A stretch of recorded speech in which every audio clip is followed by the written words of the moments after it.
अगर मैं तुमसे कहूं कि तुम्हारे शरीर के पास 7 ताले के नीचे वह क्षमता छुपी हुई है जिससे वह किसी क्षतिग्रस्त अंग को फिर से बना सकता है, या यहां तक कि किसी खोए हुए अंग को भी उसी तरह से पुनर्जीवित कर सकता है जैसे एक सलामेंडर करती है, तो तुम क्या सोचोगे?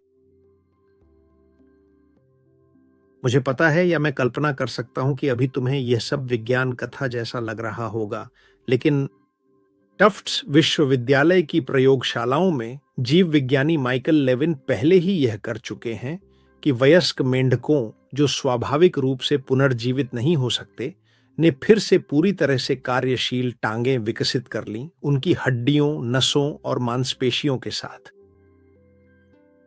सबसे अविश्वसनीय बात यह है कि उन्होंने एक भी जीन को छुए बिना यह सब कर दिखाया है।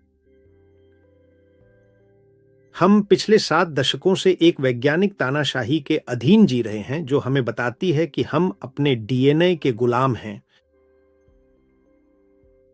आपसे कहा गया है कि अगर आपका आनुवंशिक कोड चिह्नित है तो वापसी का कोई रास्ता नहीं है, और अगर अगर आपके कोड में लिखा है कैंसर तो आपको कैंसर होगा, और अगर लिखा है डायबिटीज तो आपको डायबिटीज होगी। आपको ये बेच दिया गया है कि डीएनए ही मुख्य खाका है, आपकी कैथेड्रल का वास्तुकार है, और ये बात पूरी तरह से झूठ है। आज मैं आपको साबित करूंगा कि डीएनए केवल सामग्री की एक सूची है। ये ईंटों की तरह है, लेकिन जैसा कि आप अच्छी तरह जानते हैं, ईंटों को नहीं पता कि उन्हें एक गोथिक मेहराब बनाना है या पत्थर की जमीन। और इसके लिए एक सॉफ्टवेयर चाहिए, एक ऑर्केस्ट्रा का निर्देशक जो रासायनिक नहीं है बल्कि विद्युत है। और अगर आपका शरीर ठीक नहीं होता, अगर बीमारी बनी रहती है, तो इसका कारण ये नहीं है कि आपके जीन टूटे हुए हैं, नहीं। ये इसलिए है क्योंकि जीवन का सॉफ्टवेयर, उसने अपना वोल्टेज खो दिया है और नक्शा बस धुंधला हो गया है। तैयार हो जाओ, क्योंकि आज तुम अपनी खुद की बायोलॉजी को हैक करना सीखोगे ताकि वास्तुकार को फिर से दृष्टि मिल सके और वह दोबारा काम कर सके। सॉफ्टवेयर प्रोग्रामिंग की दुनिया में जाने से पहले हमें यह समझना आवश्यक होगा कि वास्तव में आप और मैं किस चीज से बने हैं।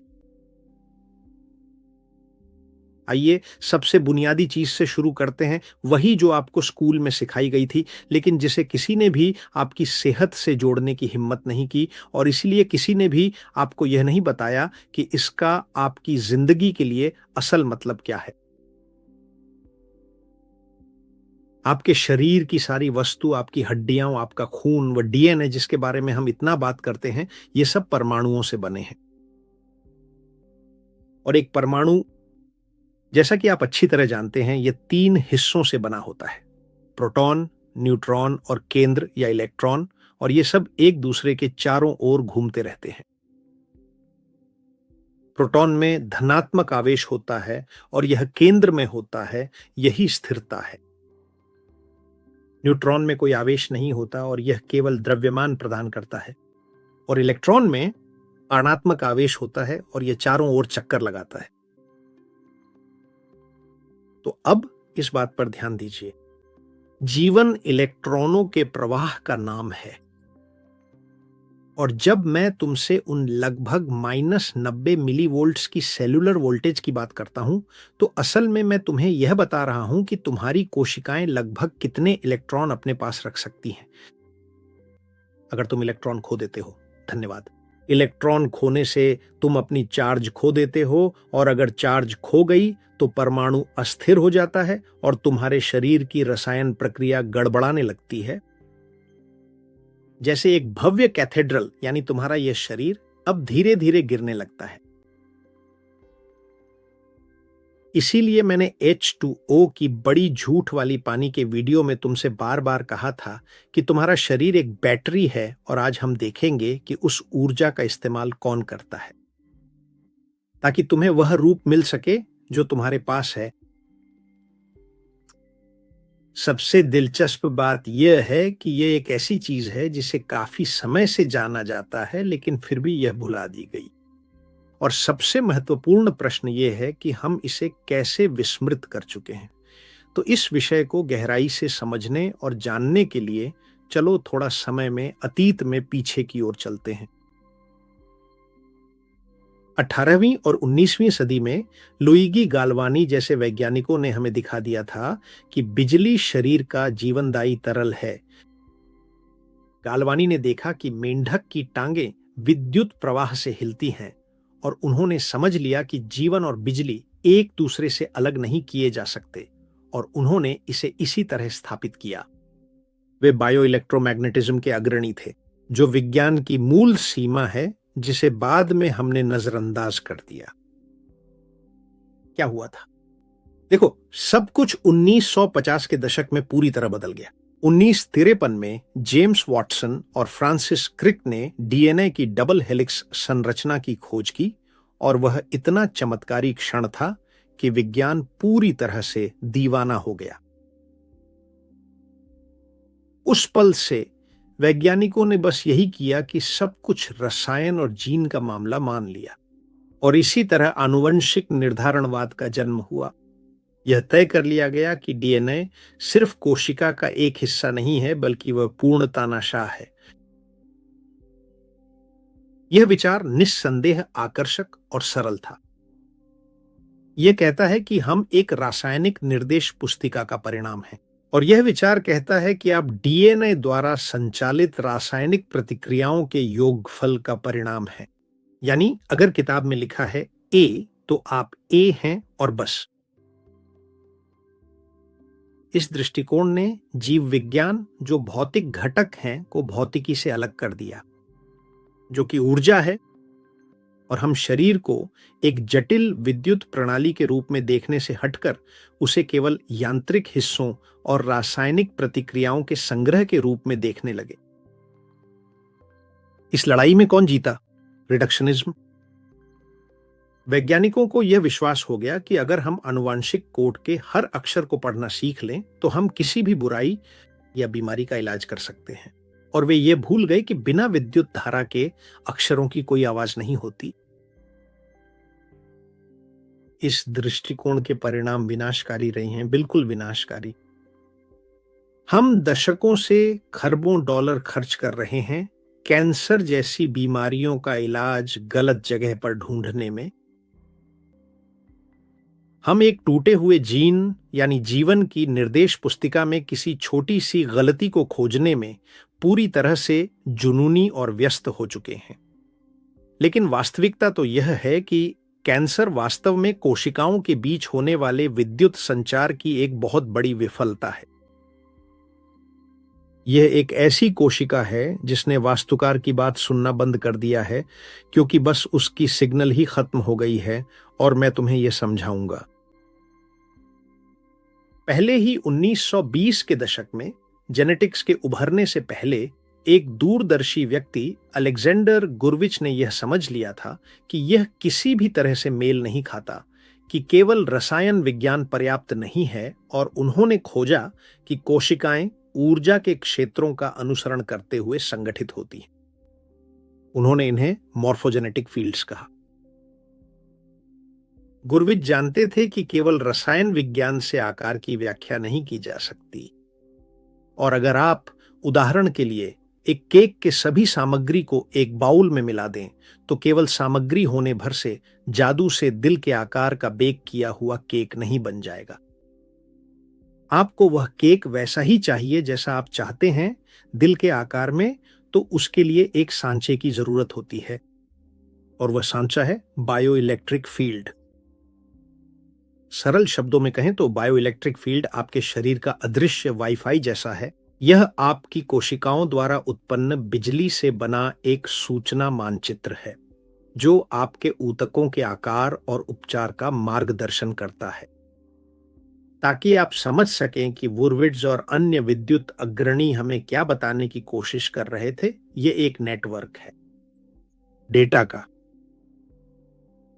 यह केवल ऊर्जा नहीं है जो चीजों को धकेलती है, यह जानकारी है। जहां आपके घर की तारें बिजली ले जाती हैं ताकि बल्ब जल सके, वहीं बायो इलेक्ट्रिक फील्ड निर्देश ले जाता है। यह वाकई अद्भुत है, ताकि कोशिकाएं यह जान सकें कि वे कहां हैं, और सिर्फ इतना ही नहीं बल्कि उन्हें क्या करना है। और यह सब झिल्ली में उत्पन्न होता है।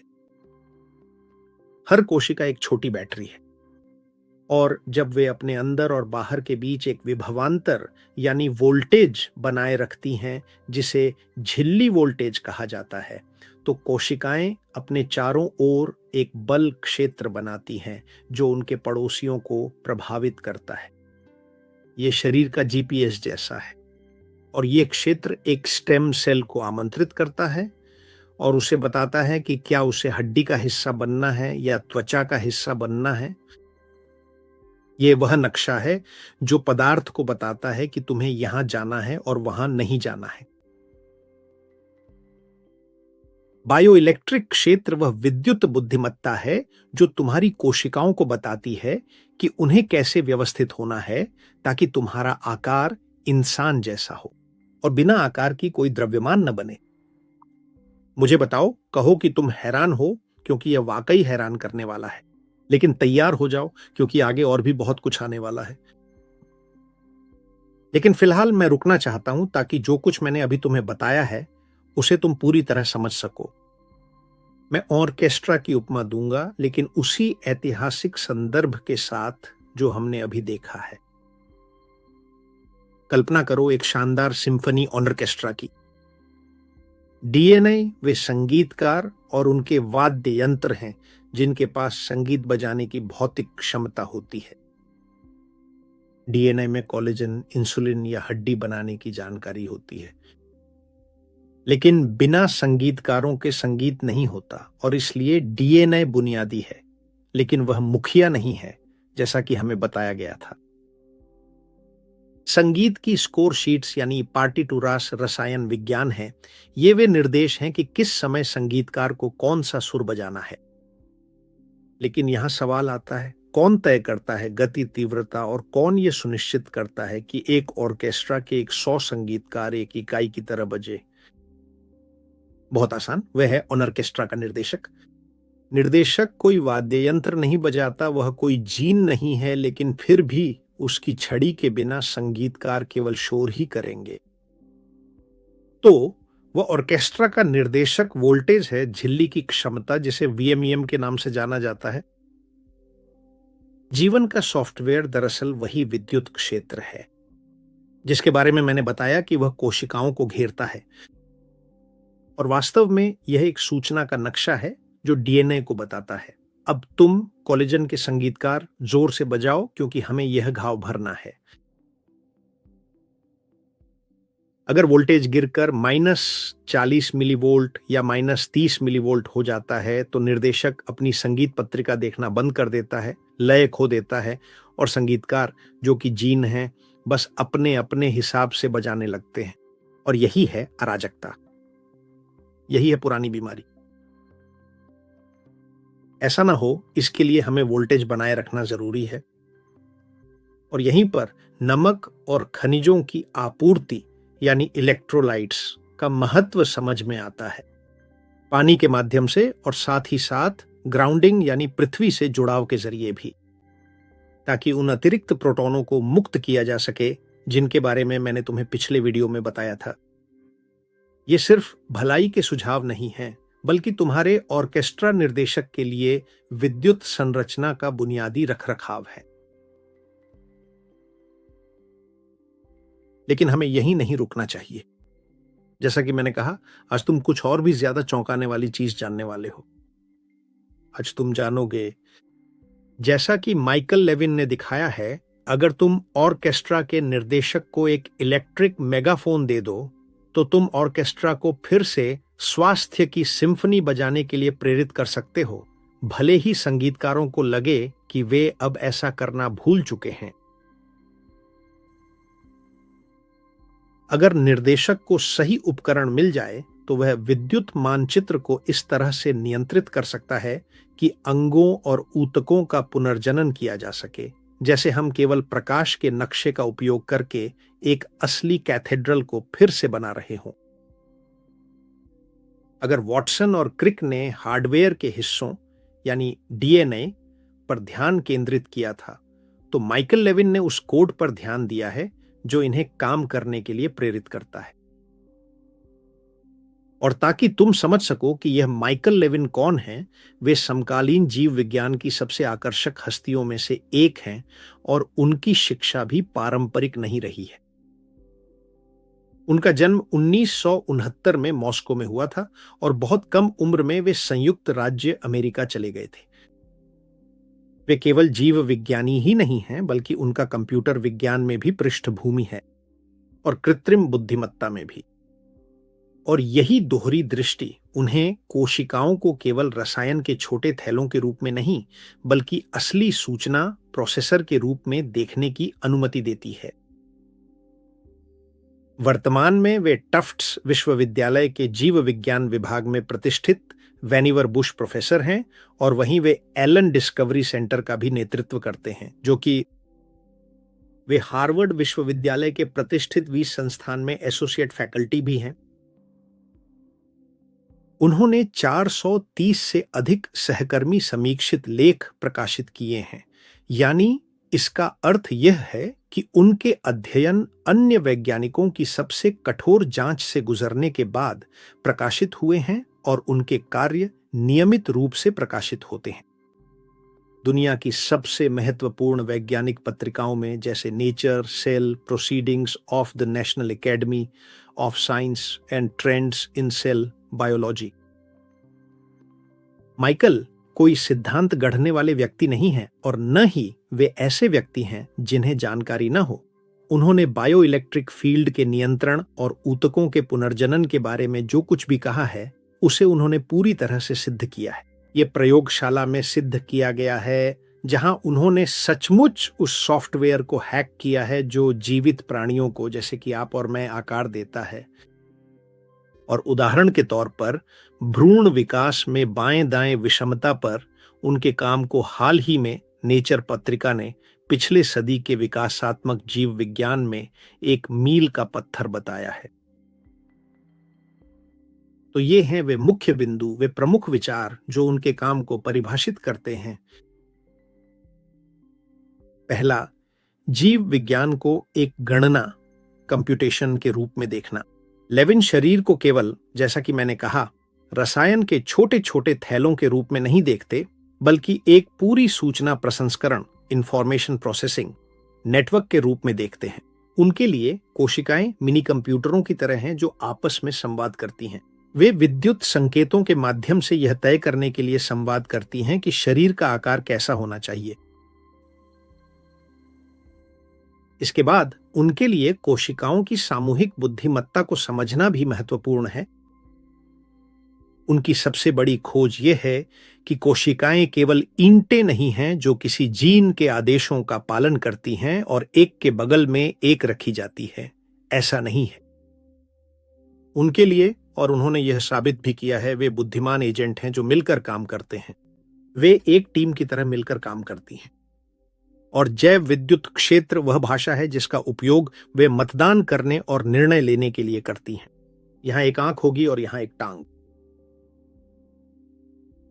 इस संदर्भ में प्लानारिया के प्रयोग का बहुत महत्व है, जो 2 सिर वाले कीड़े होते हैं। ये उनकी सबसे दृश्य उपलब्धि है।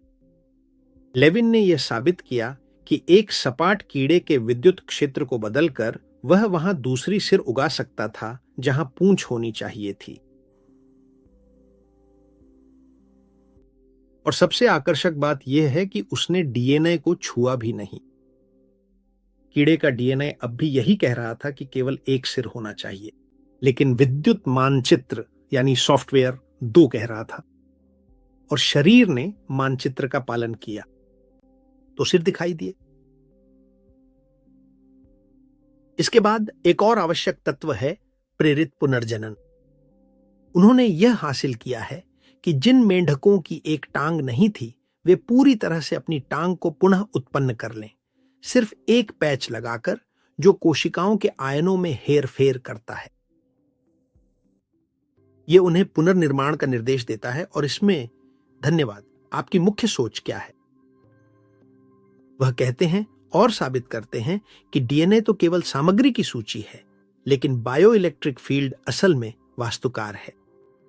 और लेविन ने यह पता लगाया है कि वास्तुकार से कैसे बात की जाए ताकि उससे कहा जा सके कि वह नक्शे बदले, और वह भी वास्तविक समय में। यह अद्भुत और शानदार है। लेविन ही हैं जो उपरोक्त सभी बातों को अर्थ देते हैं। यह इस बात का प्रमाण है कि अगर हम वोल्टेज को समझ लें तो हमें जीन को आक्रामक तरीके से ठीक करने की जरूरत नहीं है। हम शरीर को यह आदेश दे सकते हैं कि वह खुद को ठीक करे और वह खुद को ठीक कर लेगा।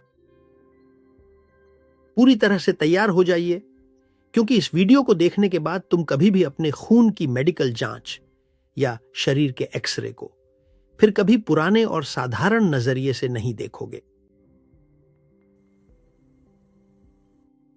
तो अब हम प्रकाश की भाषा को समझने के लिए आगे बढ़ते हैं, लेकिन उससे पहले आइए एक पल के लिए उस संदर्भ का विश्लेषण करें जो हमारे पास नहीं है। साधारण डीएनए किन कार्यों के लिए उपयोग किया जाता है? यह समस्या को समझने के लिए काम आता है। सबसे पहले हमें डीएनए के आधिकारिक कार्य को समझना होगा। डीएनए का कल्पना करो कि तुम्हारा शरीर एक बड़ी निर्माण कंपनी है और एक दीवार या हार्मोन बनाने के लिए तुम्हें मजदूरों और मशीनों की जरूरत होती है। वे मजदूर और मशीनें प्रोटीन होती हैं। प्रोटीन ही सब कुछ करती हैं। वे तुम्हारे खाने को पचाती हैं, तुम्हारी मांसपेशियों को हिलाती हैं और ऑक्सीजन को ले जाती हैं। तो आधिकारिक डीएनए जो केवल 2% है डीएनए का, वही इन प्रोटीनों के निर्माण का मैन्युअल है। यह एक रासायनिक अनुक्रम है जो बताता है ये अमीनो एसिड यहां रखो और दूसरा वहां रखो। समस्या क्या है? अगर डीएनए केवल पुर्जे यानी प्रोटीन बनाने के लिए है तो यह कौन तय करता है कि इन्हें कब बनाना है? कौन तय करता है कि एक कोशिका आंख बने और उसके बगल वाली त्वचा, जबकि दोनों के पास एक ही मैन्युअल है जैसे पुर्जों के लिए? और यहीं पर आधिकारिक आनुवंशिकी चुप हो जाती है और अचानक तथाकथित कचरा डीएनए सामने आता है। 90 के दशक में मानव जीनोम परियोजना के साथ विज्ञान को उम्मीद थी कि उसे जवाब मिल जाएंगे सभी बीमारियों के, लेकिन यह झटका बहुत बड़ा था, हकीकत का झटका। यह पता चला कि हमारे डीएनए का केवल 2% ही प्रोटीन बनाने के लिए इस्तेमाल होता है। तो बाकी 98% का क्या होता है? तो जब आधिकारिक विज्ञान इसे समझ नहीं पाया तो उसने पूरी घमंड के साथ इसे कचरा डीएनए कह दिया। उन्होंने तय किया कि ये विकास के अवशेष हैं या बेमतलब शोर है।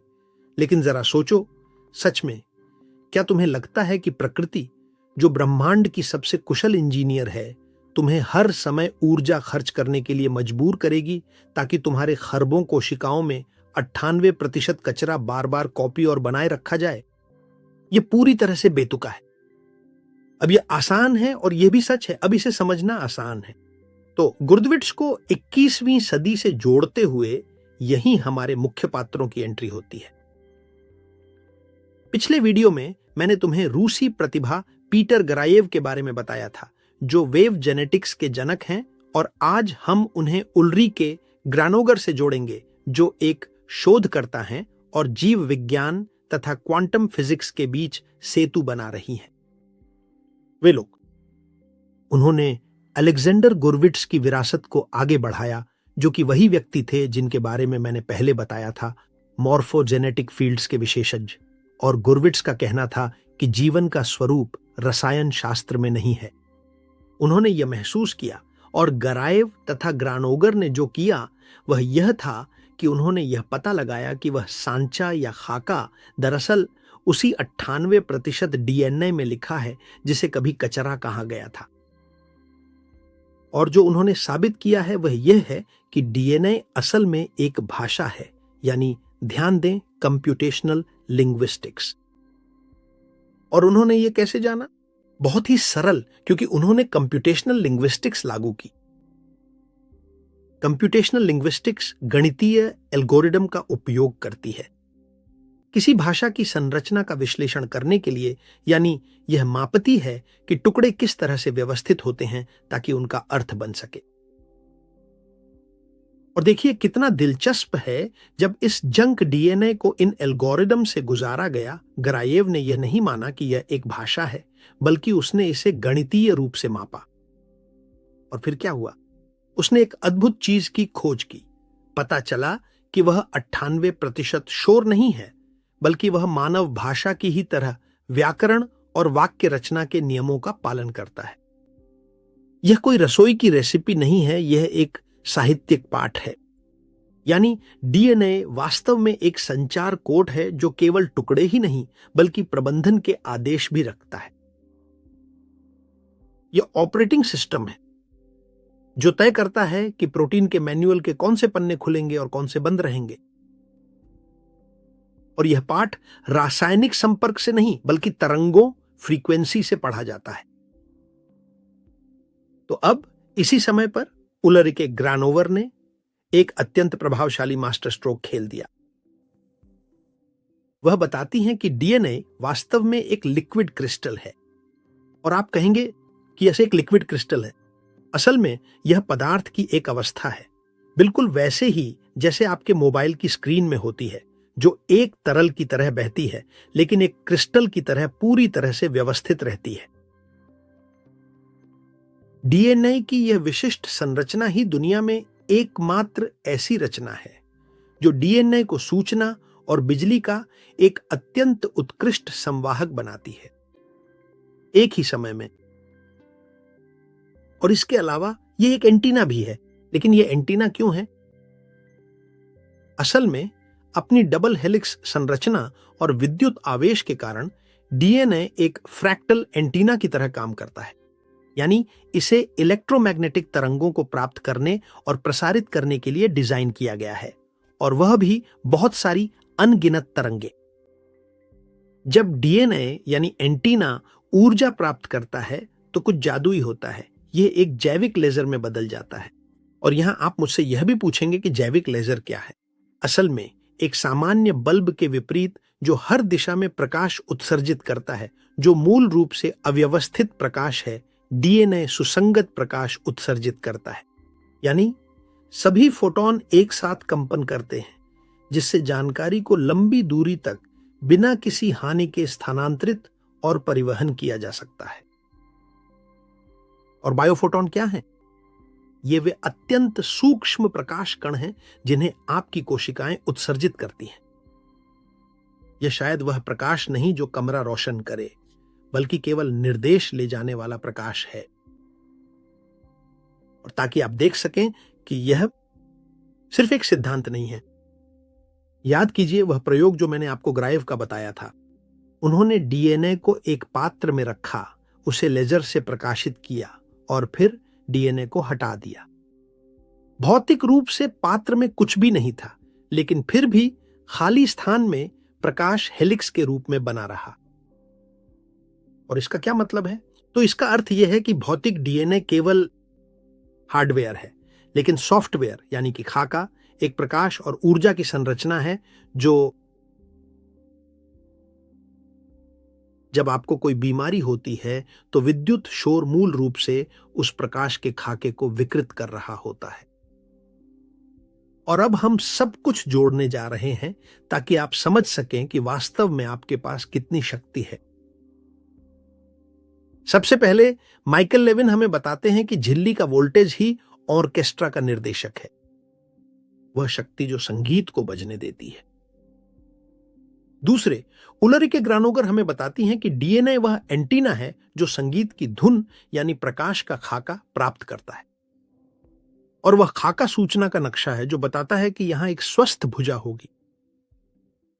और वह खाका बायोफोटोनों, प्रकाश, छोटे छोटे प्रकाश किरणों के माध्यम से यात्रा करता है। अगर आपका वोल्टेज ऊंचा और स्थिर है तो निर्देशक के पास शक्ति होती है और एंटीना एक स्पष्ट और उत्तम संकेत प्राप्त करता है। शरीर स्वास्थ्य के खाके को पढ़ता है और खुद को पुनर्जीवित करता है। लेकिन अगर आपकी वोल्टेज खराब खानपान, जमीन से संपर्क की कमी या तनाव के कारण गिर जाती है तो एंटीना केवल स्थैतिक ऊर्जा यानी रुक रुक कर आने वाली ऊर्जा ही प्राप्त करता है। यानी निर्देशक नशे में हो जाता है और शुरू करता है किताब के गलत पन्ने पढ़ना। और ठीक उसी स्थान पर, उसी पल के दौरान वह पुरानी बीमारी अचानक से फिर से प्रकट हो जाती है। आपके विचार और आपके शब्द कंपन हैं। चूंकि डीएनए एक भाषाई एंटीना है, यह सचमुच आपकी उत्सर्जित की गई तरंगों को सुन सकता है और उन पर प्रतिक्रिया कर सकता है, और यह बदल सकता है कि कौन सी प्रोटीनें बनती हैं और शरीर के कौन से हिस्से ठीक होते हैं। और यहां सवाल आता है, आपके शब्द और आपके विचार एंटीना को कैसे प्रभावित करते हैं? तो ठीक है, मैं कल्पना कर सकता हूं कि आप क्या सोच रहे हैं।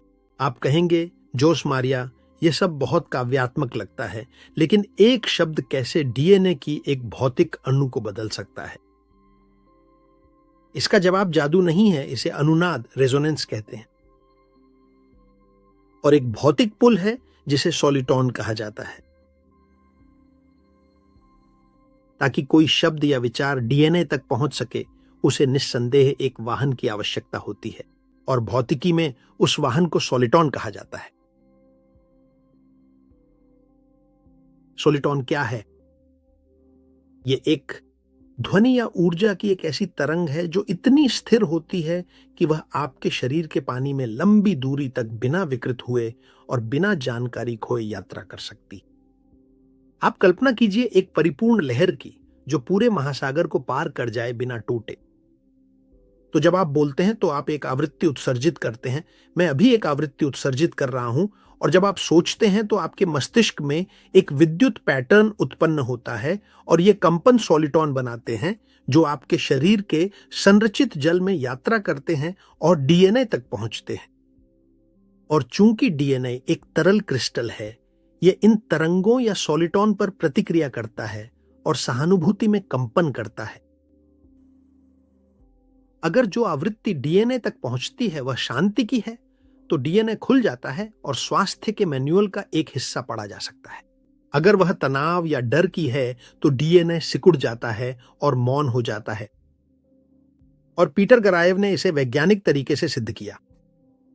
उन्होंने पौधों के उन बीजों को, जिन्हें रेडियोधर्मिता से क्षतिग्रस्त किया गया था, दो अलग अलग प्रकार के संकेतों के संपर्क में रखा। एक संकेत, धन्यवाद, जिसमें यादृच्छिक और निरर्थक शोर थे, और दूसरी ओर एक संकेत जो मानव भाषा के पैटर्न के साथ मॉड्यूलेट किया गया था, यानी अर्थपूर्ण शब्द और व्याकरण। परिणाम चौंकाने वाला था। जो बीज शोर के संपर्क में आए वे मर गए, लेकिन जो बीज शब्दों यानी भाषाई संरचना के संपर्क में आए वे अपने स्वयं के डीएनए की मरम्मत करने में सक्षम हुए और अंकुरित हो गए। डीएनए ने सुना, उसने भाषा की संरचना को एक नक्शे की तरह इस्तेमाल किया और खुद को फिर से बनाया। मैं हमेशा कहता हूं, हमारा शरीर एक अद्भुत चीज है, और यही हम माइकल लेविन के वोल्टेज से जुड़ते हैं। तुम्हारे विचार हवा में उड़ने वाली चीजें नहीं हैं। हर विचार तुम्हारे मस्तिष्क की रसायन प्रक्रिया में बदलाव लाता है, जो तुम्हारी झिल्ली के वोल्टेज को बदल देता है। कृतज्ञता का एक विचार ओपीएडी वोल्टेज को बढ़ाता है और जैव विद्युत क्षेत्र को स्थिर करता है। और जब वोल्टेज ऊंचा होता है तो तुम्हारी डीएनए एंटीना पूरी तरह से स्वास्थ्य के नक्शे को प्राप्त करने के लिए सटीक रूप से ट्यून हो जाती है। लेकिन डर या लगातार गुस्से का एक विचार तुम्हारे परमाणु के चारों ओर घूमने वाले इलेक्ट्रॉनों को निचोड़ देता है। याद रखो, और तुम्हारा वोल्टेज -30 मिलीवोल्ट तक पहुंच सकता है। और उस स्थिति में एंटीना स्थैतिकता प्राप्त करना शुरू कर देती है, यानी डीएनए का पाठ प्रोटीन के लिए अपठनीय हो जाता है और शरीर गलतियां बनाना शुरू कर देता है। बीमारी। अब जो कुछ मैं तुम्हें बता रहा हूं, उसके साथ तुम पूरी तस्वीर की कल्पना करना शुरू कर सकते हो, और तुम अपनी आनुवंशिक विरासत के शिकार नहीं हो। असल में तुम एक जैविक ऑपरेटिंग सिस्टम के उपयोगकर्ता हो, अविश्वसनीय रूप से उन्नत। तुम्हारे विचार और तुम्हारे शब्द वे कमांड हैं जो तुम कीबोर्ड पर लिखते हो, वे फ्रीक्वेंसी या सॉलिटॉन है। तुम्हारा वोल्टेज वह महत्वपूर्ण बिजली है जो तुम्हारे कंप्यूटर को सक्रिय बनाए रखती है। तुम्हारा डीएनए वह एंटीना और हार्ड डिस्क है जो उन कमांड्स को प्रोसेस करता है ताकि निर्माण हो सके। तुम्हारी भौतिक वास्तविकता। अगर तुम अपनी सेहत बदलना चाहते हो तो जीन मिटाने की कोशिश करना बेकार है। जो तुम्हें करना है वह बस सिग्नल को साफ करना है, वोल्टेज बढ़ाना है और सही शब्दों और फ्रीक्वेंसी को प्रसारित करना शुरू करना है ताकि वास्तुकार फिर से कैथेड्रल की मूल योजना को पढ़ सके। आखिरकार सब कुछ तो आसान समाधान ही है। मैंने अभी अभी तुम्हें यह बताया है। डीएनए ही वह पाठ है, वह सामग्री की सूची है। लेकिन मैं चाहूंगा और मैं कोशिश करूंगा कि तुम इसे एक ऐसी उपमा के साथ देख सको जिसे तुम पहली बार में ही समझ जाओ। तुम कल्पना करो कि तुम्हारे पास एक अत्याधुनिक कंप्यूटर है। उसमें केस का धातु, तांबे के तार, सिलिकॉन के चिप्स होते हैं और यही हार्डवेयर है। चाहे वह कितना भी शक्तिशाली क्यों ना हो, अगर उसमें ऑपरेटिंग सिस्टम नहीं है तो वह कंप्यूटर असल में सिर्फ एक महंगा पेपरवेट है। ताकि स्क्रीन जल सके और उस पर कोई छवि दिखाई दे, सूक्ष्म चीजें होती हैं जिन्हें गैप जंक्शंस कहा जाता है। तुम कल्पना करो कि हर कोशिका एक कॉलोनी में एक घर की तरह है और गैप तुम्हें सॉफ्टवेयर की जरूरत है। तो ठीक है, तुम्हारे शरीर में डीएनए हार्डवेयर है। ये वे हिस्से हैं, भौतिक घटक, वह सब कुछ जो मैंने अभी तुम्हें बताया। और बायो इलेक्ट्रिसिटी सॉफ्टवेयर है। यह वह प्रोग्राम है जो कोशिकाओं को बताता है तुम एक हाथ बनो या तुम उस जिगर को ठीक करो। यहीं पर वह आते हैं जिन्हें मैं अपनी नजर में सबसे बड़ा वैज्ञानिक मानता हूं, हमारे युग के सबसे महत्वपूर्ण वैज्ञानिक माइकल लेविन। उन्होंने जो किया है वह यह साबित करना है कि कोशिकाएं केवल रसायन के थैले नहीं हैं जो आपस में टकराते रहते हैं। और मैं तुम्हें यह बार बार इसलिए कहता हूं क्योंकि बहुत लंबे समय तक यही धारणा बनी रही है। उनका कहना है कि ये कोशिकाएं बुद्धिमान एजेंट हैं जो आपके शरीर के अंदर एक इलेक्ट्रिक वाईफाई नेटवर्क के जरिए आपस में संवाद करती हैं। और अब जो मैं तुम्हें बताने जा रहा हूं वह बहुत संभव है कि तुम्हारा दिमाग हिला दे, क्योंकि यह अब तक हमें चिकित्सा में जो सिखाया गया है सबको चुनौती देता है। लेविन कुछ कीड़ों के साथ काम करते हैं जिन्हें प्लानारिया कहा जाता है।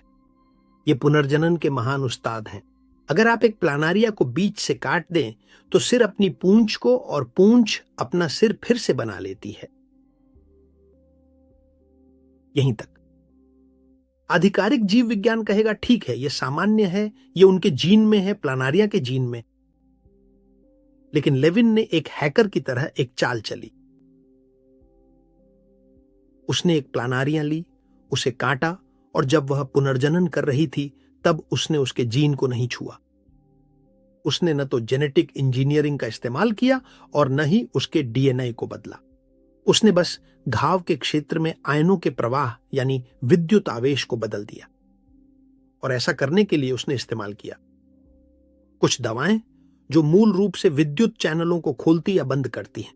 और ये दवाएं कोई जटिल नहीं है, ये तो फार्मेसी में मिल जाती हैं। परिणाम क्या था? कीड़ा दो सिरों वाला बन गया, हर छोर पर एक सिर।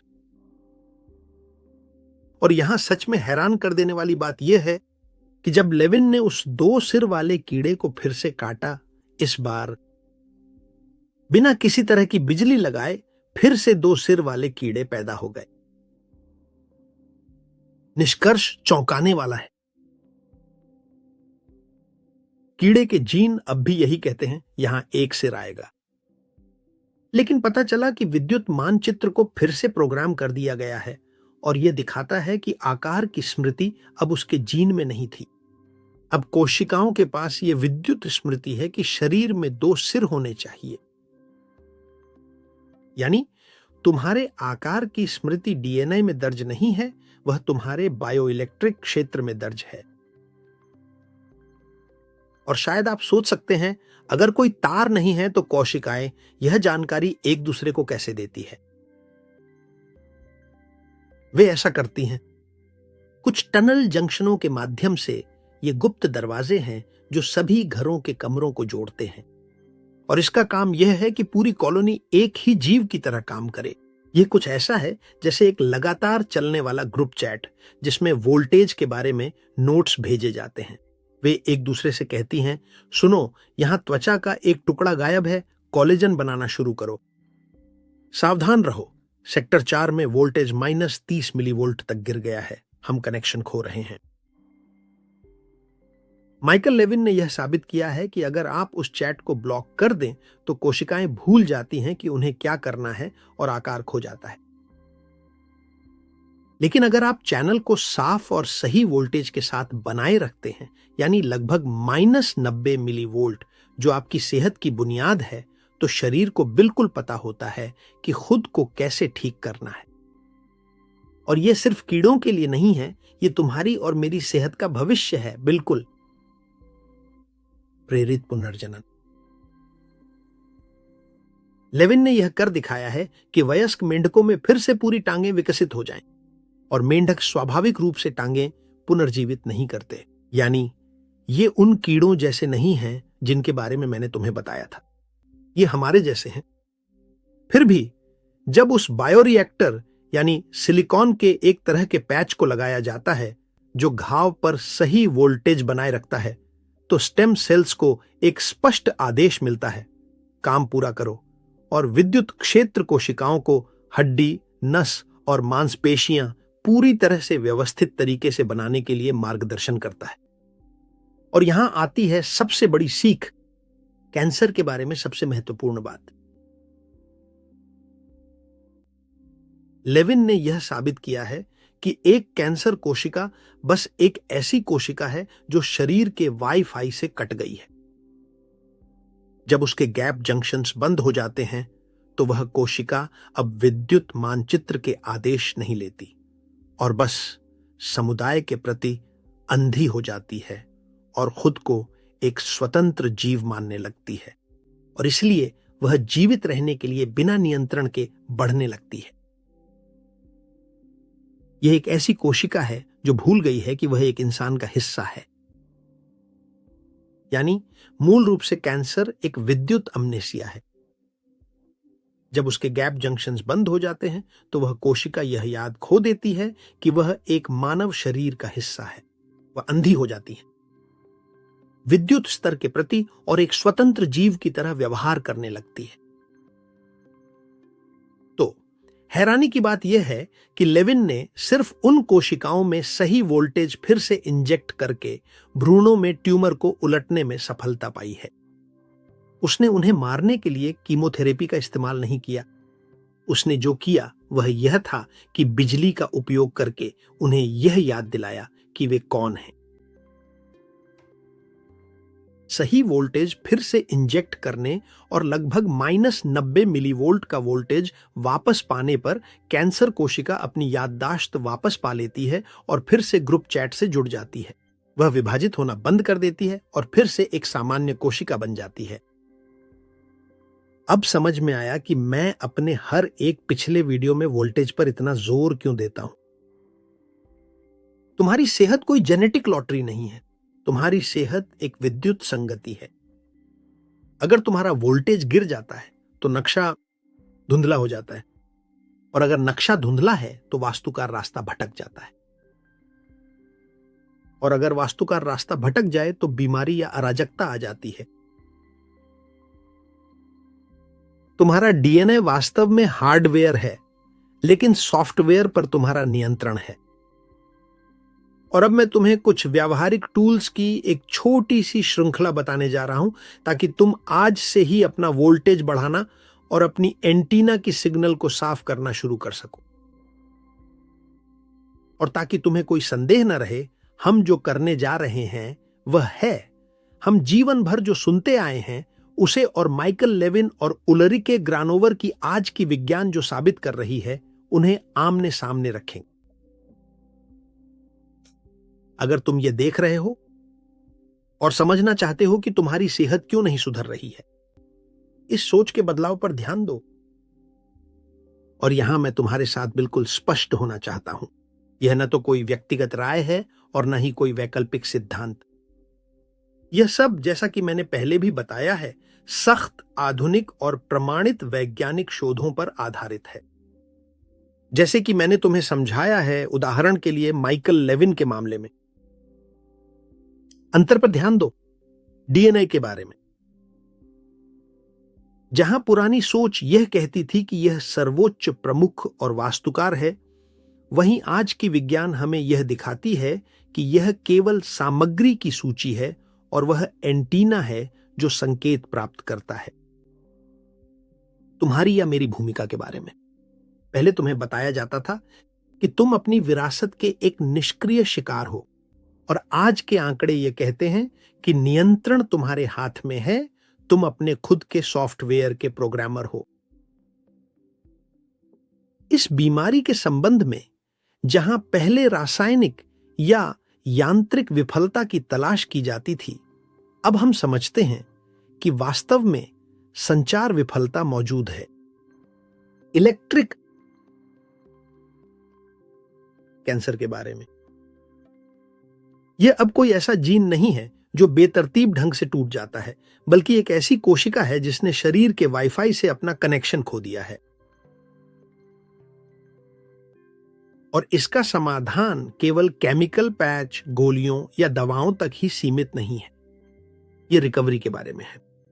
अपना वोल्टेज वापस पाना, उसे -90 मिलीवोल्ट के करीब लाना और सिग्नल को साफ करना।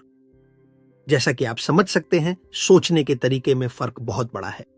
पुराने नजरिए में आप एक निष्क्रिय दर्शक थे जो यह उम्मीद करता था कि कोई बाहरी दवा आकर जीन को ठीक कर देगी, और इस नए नजरिए में, जिसे अत्याधुनिक बायोफिजिक्स का समर्थन प्राप्त है, आपके पास नियंत्रण है।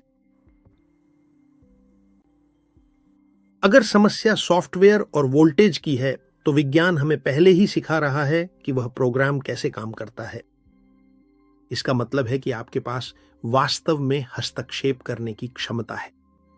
आपको यह इंतजार करने की जरूरत नहीं है कि दवा 10, 20 या 30 साल बाद बदलेगी। ऐसा नहीं है। आप अपने वोल्टेज और अपनी सिग्नल की गुणवत्ता पर काम करना आज ही शुरू कर सकते हैं। आज ही। आप खुद सोचिए, अगर कैंसर एक विद्युत भूल है, तो इलाज बस यही है कि कोशिका को याद दिलाया जाए कि वह कौन है। और इसके लिए आपको क्या चाहिए? ऊर्जा। आपको सामंजस्य चाहिए और सही उपकरण चाहिए। बस इतना ही। मैं इस बात को अच्छी तरह से समझता हूं कि आज मैंने आपको बहुत सारी महत्वपूर्ण जानकारी देकर पूरी तरह से अचंभित कर दिया है। इसीलिए अब मैं चाहता हूं कि हम एक पल रुकें और अलग अलग बिंदुओं को जोड़ें, क्योंकि यहीं से आप अपनी सेहत पर फिर से नियंत्रण पाते हैं। ग्राइस जी और ग्रानोगुएर जी ने सफलतापूर्वक आपको वह महत्वपूर्ण एंटीना दिया है। आपका डीएनए क्वांटम और भाषाई जानकारी का रिसीवर है। यह हार्डवेयर है जिसका काम है वास्तविकता को ट्यून करना। माइकल लेविन, जो उन्होंने किया है वह आपको दिखाना है। सॉफ्टवेयर यानी बायो इलेक्ट्रिसिटी, यह वह प्रोग्राम है जो तय करता है कि ये पदार्थ एक स्वस्थ अंग बनेंगे या एक ट्यूमर। आप समझ रहे हो मैंने पिछले वीडियो में तुम्हें इतना जोर क्यों दिया था? पानी खनिजों के साथ और इलेक्ट्रॉनों के साथ। सिर्फ साधारण पोषण की बात नहीं करनी चाहिए, बल्कि बायोसाइबरनेटिक्स की बात करनी चाहिए। तुम्हारा यह शरीर वास्तव में एक अत्यंत अविश्वसनीय और अद्भुत जटिल जैविक इंजीनियरिंग और तकनीक है। और अगर तुम्हारी कोशिकाओं का पानी संरचित नहीं है, तो ग्राइव की एंटीना में इंटरफेरेंस आएगी। अगर तुम्हारे सोडियम और पोटेशियम के स्तर भी असंतुलित हैं और तुम लगभग -90 मिलीवोल्ट्स तक नहीं पहुंचते, तो लेविन का वाईफाई सिग्नल नहीं देगा।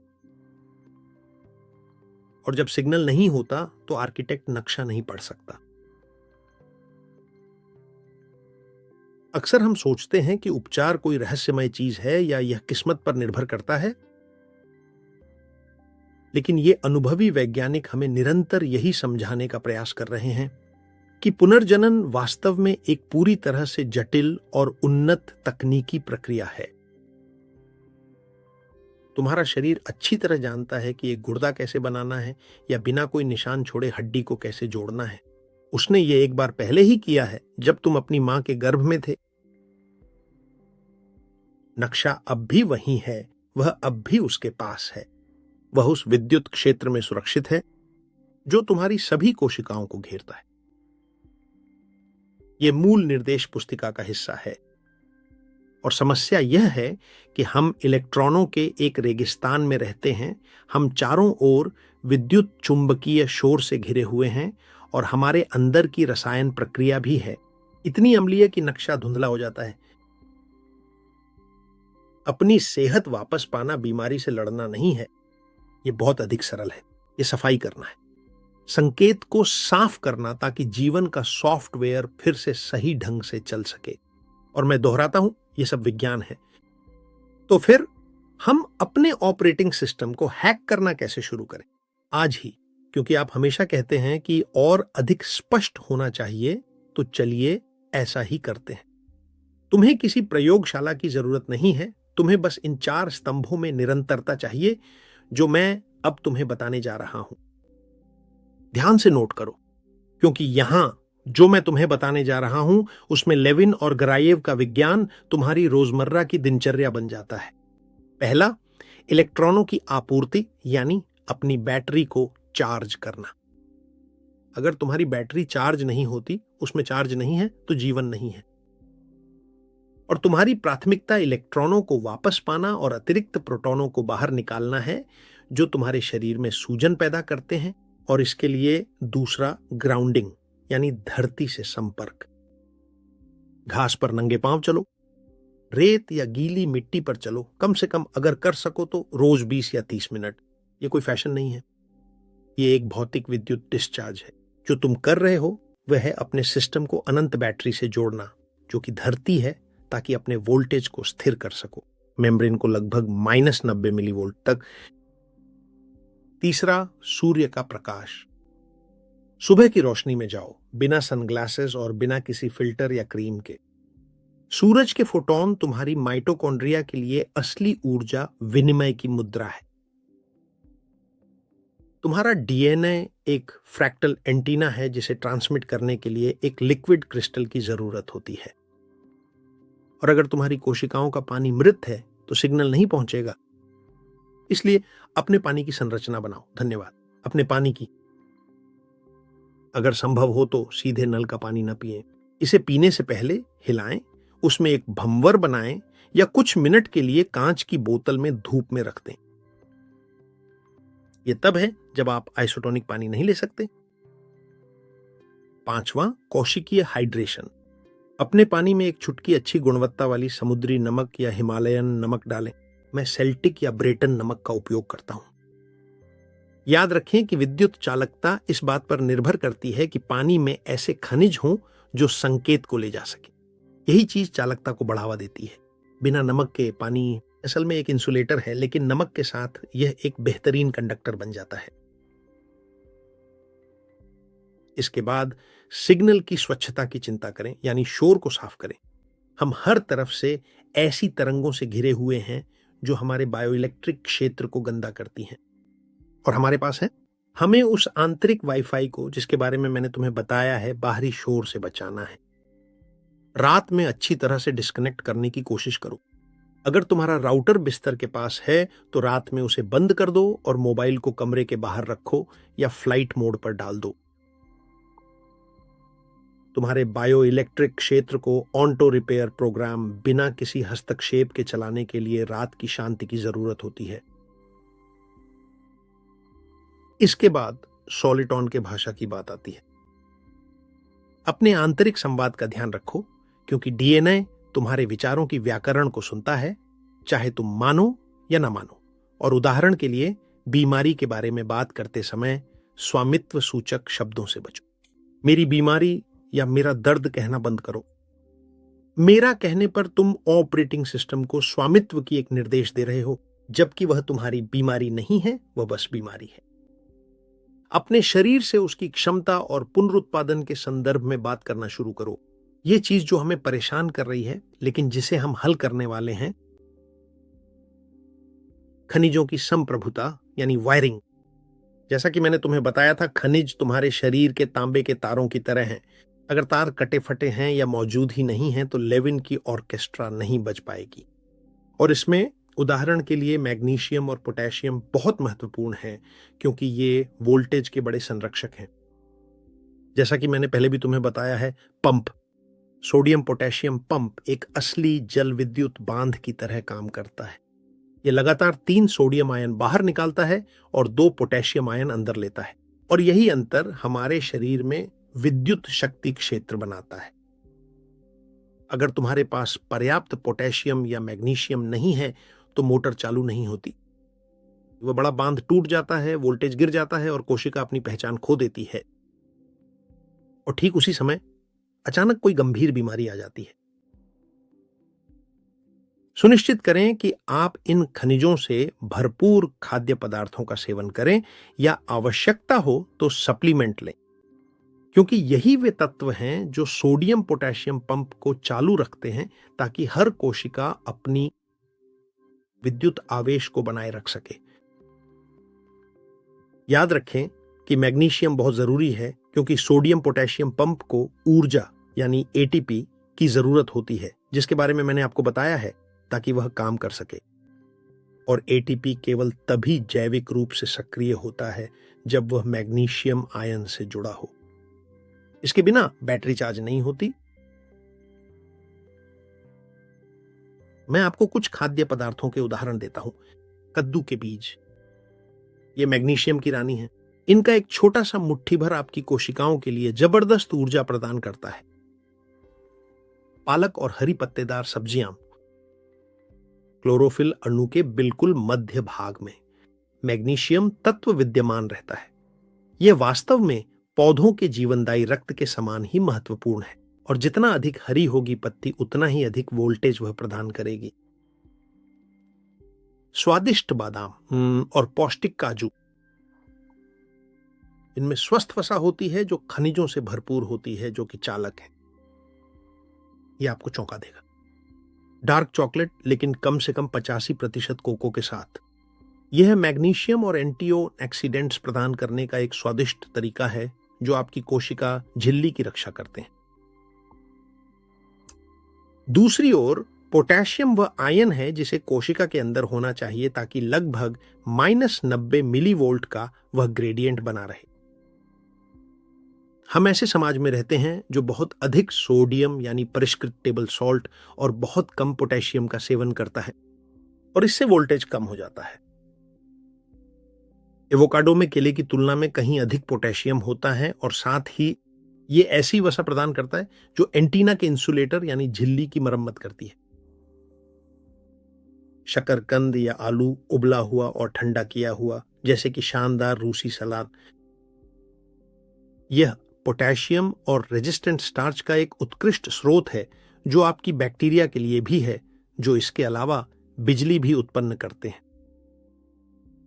केला क्लासिक, जो इलेक्ट्रोलाइट्स की त्वरित पुनः पूर्ति के लिए आदर्श है। नारियल पानी वास्तव में एक पौधों का प्लाज्मा है, जो पोटेशियम से भरपूर होता है और आपके डीएनए की एंटीना को हाइड्रेट करने के लिए एकदम सही है। दालें, मसूर, चने, ये खनिजों के स्तंभ हैं जो दीर्घकालिक कंडक्टिविटी और नकारात्मक भाग को बनाए रखने के लिए जरूरी हैं। कोशिश करें कि आप शून्य अल्ट्रा प्रोसेस्ड खाद्य पदार्थों का सेवन करें, क्योंकि चीनी और औद्योगिक रसायन एक असली रासायनिक शोर की तरह काम करते हैं, जो आपकी गैप जंक्शंस को ब्लॉक कर देते हैं। यानी ये वे संचार सुरंगें हैं जो कोशिकाओं के बीच होती हैं, जो ग्रुप चैट की बुनियाद हैं। अगर आप चाहते हैं कि आपकी कोशिकाएं आपस में बात करें, तो आपको इन सुरंगों को साफ रखना होगा। लगभग 1 सदी से उन्होंने हमें यह विश्वास दिलाया कि हम टूटी फूटी जैविक मशीनें हैं और हम आनुवंशिक संयोग के भरोसे हैं। उन्होंने हमारी संप्रभुता छीन ली और हमें आदतन ग्राहक बना दिया। लेकिन लेविन, गारायेव और ग्रानोगुएर के विज्ञान ने हमें हमारे शरीर रूपी गिरजाघर की कुंजी वापस दे दी है। आप कोई बीमारी नहीं है, आप बिल्कुल भी नहीं है, आप कोई आनुवंशिक कोड नहीं है। अचल, आप एक अद्भुत क्वांटम और विद्युत सूचना प्रणाली हैं, जो हर सेकंड खुद को फिर से लिखने में सक्षम है। अगली बार जब कोई आपसे कहे कि आपकी बीमारी आनुवंशिक है तो शालीनता से पेश आएं और मुस्कुराएं। अब आप जानते हैं कि जीन केवल मूलभूत तत्व है, लेकिन आपके पास ग्रासियस है, आर्किटेक्ट का नियंत्रण, सॉफ्टवेयर और वोल्टेज। स्वास्थ्य कोई ऐसी चीज नहीं है जो आपको अपने आप मिल जाती है, यह ऐसी चीज है जिसके साथ आपको तालमेल बिठाना पड़ता है। आज ही उस वोल्टेज को बढ़ाना शुरू करें, अपनी सिग्नल को शुद्ध करें और अपनी संप्रभुता वापस पाएं, क्योंकि वास्तुकार आपकी आज्ञाओं का इंतजार कर रहा है ताकि वह लौट सके आपके स्वास्थ्य की सिम्फनी का निर्माण करने के लिए। आज हम बहुत दूर तक गए हैं। हमने क्वांटम शून्य और बायोफोटोनों की रोशनी से लेकर माइकल लेविन के अद्भुत पुनरुत्पादन प्रयोगों तक की यात्रा की है, और हमने यह सब सिर्फ एक कारण से किया है, ताकि आप समझ सकें कि आप स्वयं के शासक हैं। किसी को भी यह मत मानने दो कि तुम एक दोषपूर्ण मशीन हो जिसे तुम्हारे जीन ने अभिशप्त कर दिया है। तुम्हारी विरासत तुम्हारा भाग्य नहीं है, तुम्हारी संगति ही तुम्हारा भाग्य है। तुम्हारा शरीर सिर्फ स्पेयर पार्ट्स का एक समूह नहीं है, बल्कि यह एक असली विद्युत मंदिर है जो उस जानकारी पर प्रतिक्रिया करता है जो तुम उसे देते हो। और अगर तुम चाहते हो कि यह अदृश्य वास्तुकार तुम्हारे गिरजाघर में काम करता रहे, तो हमेशा याद रखो, वे 3 स्तंभ जिन्होंने आज तुम्हारी दुनिया की दृष्टि बदल दी होगी। पहला, अपना वोल्टेज बनाए रखो। इलेक्ट्रॉनों के बिना कोई संदेश नहीं होता। सूरज, धरती और जीवित जल तुम्हारे संगीत निर्देशक का ईंधन है। दूसरा, अपनी एंटीना को साफ रखो। तुम्हारा डीएनए फ्रीक्वेंसी पर प्रतिक्रिया करता है, तुम्हारा आंतरिक संवाद। और तुम्हारा परिवेश वह भाषा है जो हर दिन तुम्हारी जीव विज्ञान को प्रोग्राम करता है और हर पल सॉफ्टवेयर पर भरोसा करता है। अपने शरीर को सही जमीन और ऊर्जा दो, बाकी वह खुद कर लेगा। वह जानता है कि कैसे ठीक होना है, वह यह कई बार कर चुका है। उसे बस इतना चाहिए कि तुम सिग्नल में बाधा डालना बंद कर दो। और जाने से पहले मैं तुमसे कुछ मांगना चाहूंगा। अगर तुम्हें लगता है कि आज जो कुछ हमने देखा वह तुम्हारे लिए उपयोगी रहा है, और अगर तुम्हें लगता है कि यह ज्ञान किसी और को अपनी जीव विज्ञान को एक अलग तरीके से समझने में मदद कर सकता है, जैसा कि वह अब तक समझता था, तो तुम मेरा बहुत बड़ा उपकार करोगे अगर तुम इस वीडियो को साझा करोगे।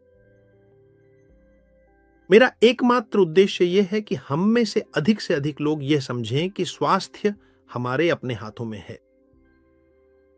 यह कोई ऐसी चीज नहीं है जो फार्मेसी से खरीदी जाती है, बल्कि यह वह चीज है जिसे हम अपनी खुद की जैव विद्युत से विकसित करते हैं।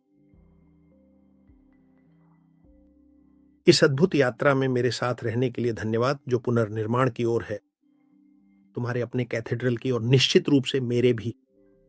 और अब जब तुम्हारे पास नक्शा भी है और ऊर्जा भी, तो बस एक ही चीज बाकी है करने के लिए। आगे बढ़ो, हमेशा आगे बढ़ते रहो। और जैसा कि तुम जानते हो, मैं तुम्हारे कमेंट्स पढ़ता हूं,